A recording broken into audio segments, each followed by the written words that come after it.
Welcome to another Traveling with Terriers Top 5 with Tommy, Winston, and Louie.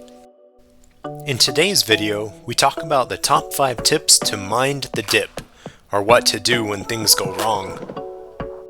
So we came across this concept of minding the dip when we were following Keep Your Daydream on YouTube. This is before we even, I think, got a travel trailer because we were trying to figure out what this is all about. And that was a really important piece of advice for us over the years.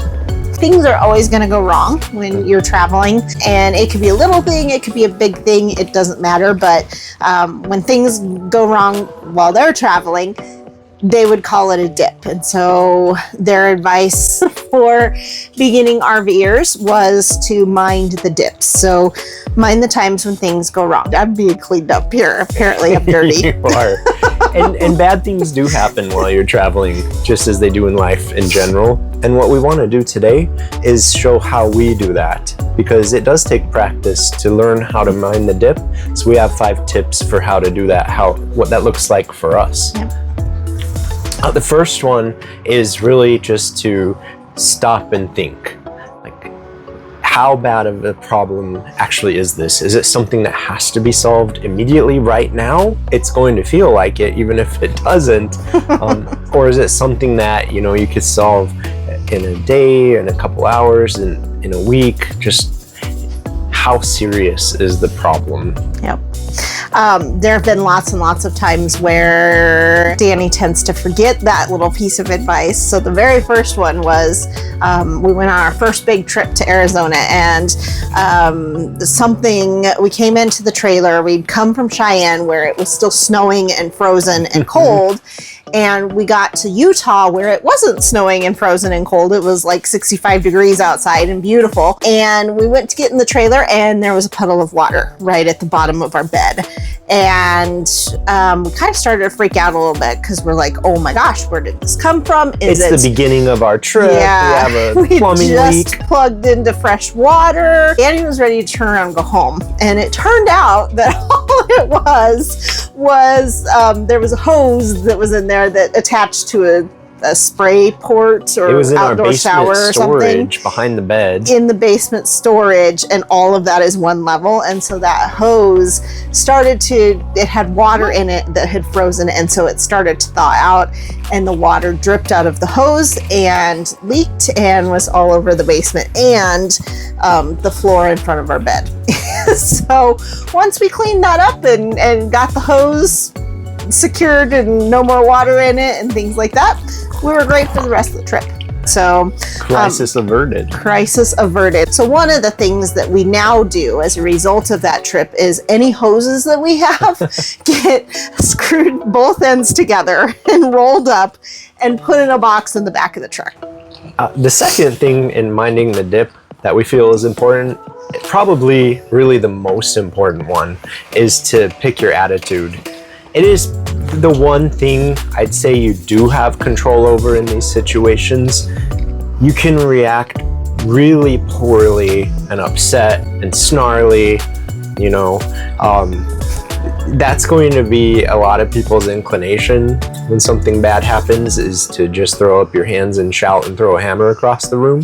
That doesn't go too well. It might feel good for that moment to vent, but ultimately, you are on a travel experience. You may be living full time. This is your reality.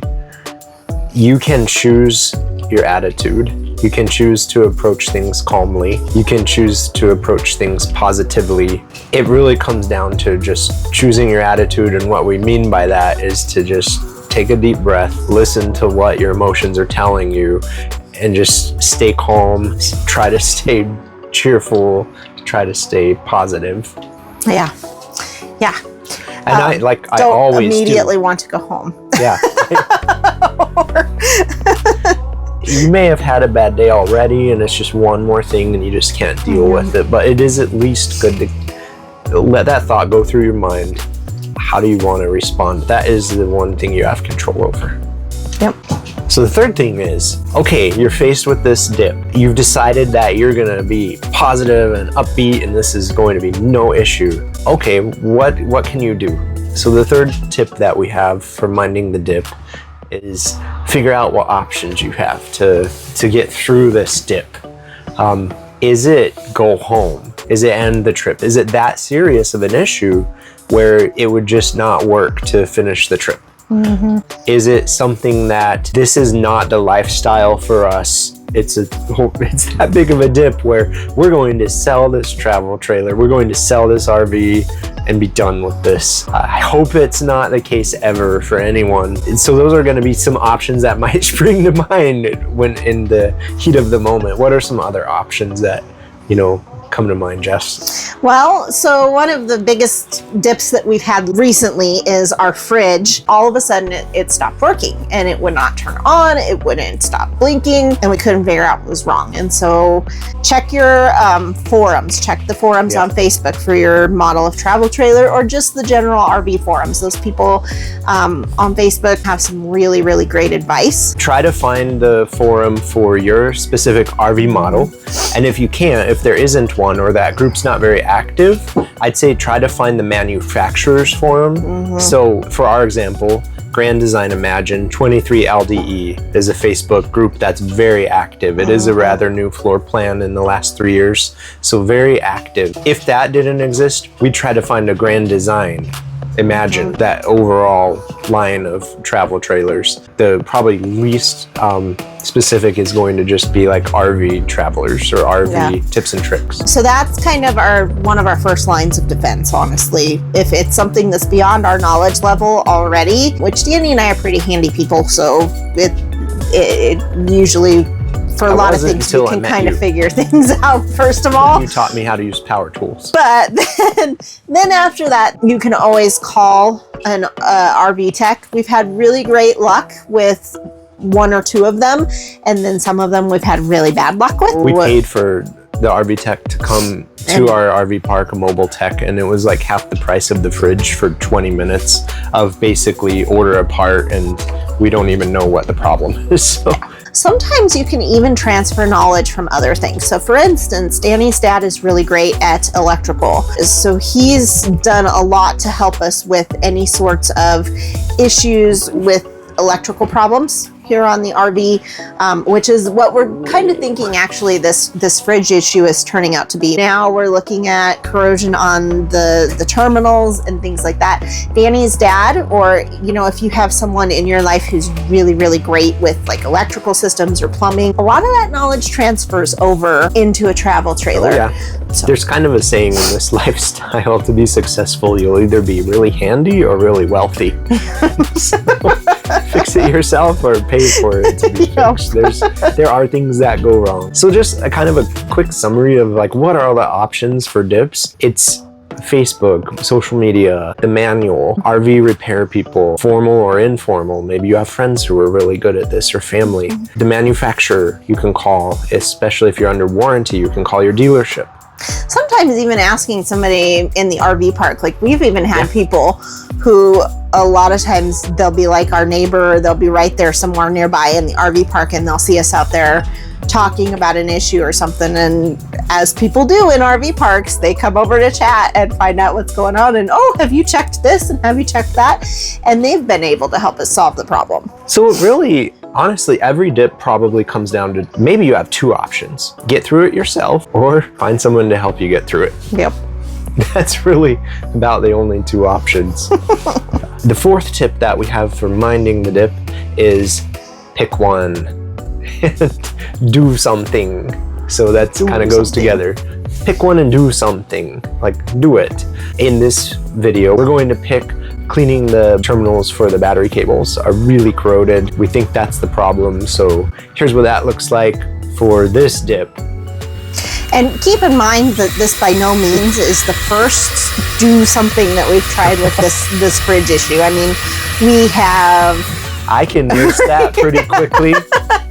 We've called a mobile RV tech. We've looked on all the forums. We have researched ourselves. We've replaced fuses. We've called an ambulance. They're on their way right now. Fire truck.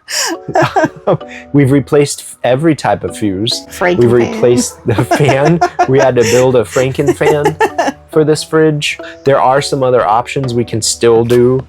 We haven't replaced the fridge itself, but we probably will after all the abuse we put it through. I mean, it's put us through. We actually rebuilt the framing underneath of it because it just collapsed during all this, and so it was leaning cockeye, and we rebuilt the framing all around under the fridge. I think we've done about everything that we can do, so now one of the last options is clean the battery terminal or the battery cable terminals again. I don't think it's getting enough voltage, so fingers crossed that this is the right option for us. I like seeing that. Don't you? Yep. So the 5th tip for minding the dip is to assess, like, how did it go? So after you've done something, go back and assess. Did what you did work? Do you need to do something more? Is this just a quick fix to hold you over until you get home? Did it fix the immediate problem, or do you still have to go through this process again? Were you able to choose your attitude? Were you able to stay positive and not let your family take the brunt of your negativity potentially? Were the dogs happy? Are they happy with the solution? As long as their dog food stays cold, they're all good. So this is how we mind the dip. We don't do it perfectly. We're still learning. We're getting better. Luckily for us, usually what happens is only one of us loses our temper at a time. So usually one of us calms the other person down. Can calm the other one down and talk reason. But without having this in mind before something bad happens, it's going to really hit you like a ton of bricks when it does happen. So just having a little catchphrase, mind the dip, really helps. Keep things centered and keep things manageable. Yep. Visit travelingwithterriers.com for all of our top 5 videos. Plus, download a free PDF of this top 5. Thanks for watching and happy traveling.